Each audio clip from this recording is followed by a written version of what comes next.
Will you be doing some of the cooking for the holidays this year? Angela Kelly's live in Oshkosh with a few ideas for you. Good morning, Ange. Hi, Ange.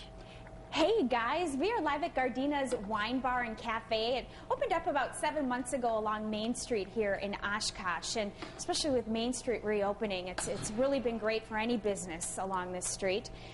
Really cute and cozy in here. You can come and grab a nice salad or an entree and a glass of wine. But this morning, Chef Kevin Robson is giving us some ideas for holiday meals, which are coming up.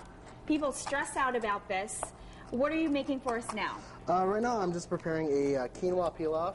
I just call it kind of a festive quinoa pilaf. And while it's simmering here, I'll let you take a look at it. What is quinoa? Quinoa is actually one of the oldest cultivated grains in history. It comes from South America. And when it's done soaking up the water, when it's done puffing, it actually makes a little spiral, a little helix shape in it. And it is just packed full of minerals, vitamins, and it's just a great healthy alternative to regular white rice. So what's the best way to cook it? What'd you do here? Best way to cook it is to simmer it. Now with pilaf, we're not just cooking it over water, we're cooking it actually in some chicken stock as well as adding the rest of the items to it. I started with simmering some fennel and some shallot in there, and then I added the stock to that, brought it up to a boil, added the quinoa and some plumped up cranberries. I actually started before the segment with cranberries in a saute pan with orange juice, so you get the nice citrus flavor in there along with the tart of the cranberries. And I've just got some extra walnuts here that I'm just finished chopping up. Got to be careful not to spray them everywhere. Okay. And then I'm going to add a little touch of rosemary as well.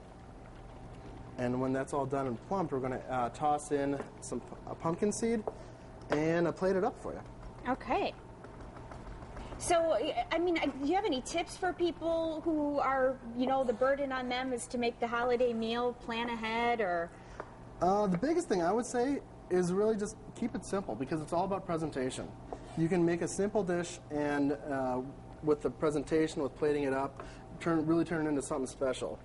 And I learned a short while back too. You learn one recipe, and you can only cook one dish. You learn a method, a way of cooking, you can create 1,000. So you can just be creative with it too. And the cool thing is Kevin is going to send me back to the station with all the recipes for this. So we are going to get them online. What about the food?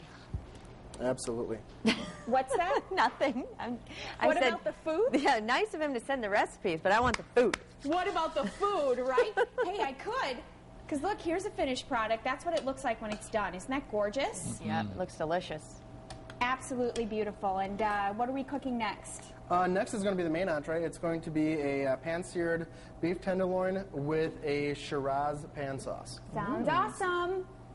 All right, you guys, I'll send it back to you. Good stuff. Thanks, Ange.